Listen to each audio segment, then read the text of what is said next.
எனக்கு குடிக்க சொல்லி தந்ததே என் மச்சான் தான். சேஸ் அடி மச்சான். இங்க என்னம்மா வேலை உனக்கு? கீழே போ ஃபர்ஸ்ட். மச்சான் நீ அட்ரா மச்சான். இங்க பாரு, உங்க அப்பா 100 200 காசு கேட்டா கொடுத்துறாத. கொடுத்தீங்கன்னா கண்டிப்பா குடிச்சிட்டு தான் வரும். பாப்பா காசு இருந்தா 100 ரூபா கொடுமா.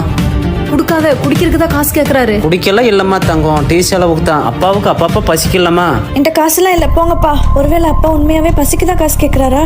அவர் காசு கேட்டது மனசு கஷ்டமா இருக்கே.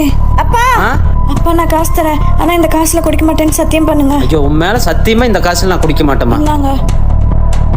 ஃபர்ஸ்ட் அப்பா பசிக்காக காசு கேட்டாரோன்னு தோணுச்சு, ஆனா இப்ப காசு கொடுத்ததுக்கு அப்புறம் ஒருவேளை குடிப்பாருன்னு தோணுது. நான் வந்துட்டேன். உங்க அப்பாவுக்கு கையில காசு கொடுத்தியா? ஆமா, ஏன் குடிச்சிட்டாரா? அம்மாடி நீ கொடுத்த காசுல போய் நான் கயிறு கட்டிட்டு வந்துட்டேன். இனிமேல் குடிக்க மாட்டேன். என் பொண்ணு மேல சத்தியம் பண்ணிட்டு நானே குடிப்பேனாமா?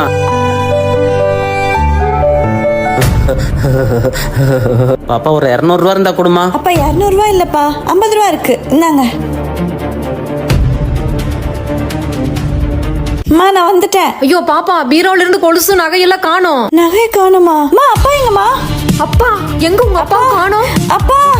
ஐயோ அம்மா! அப்பா!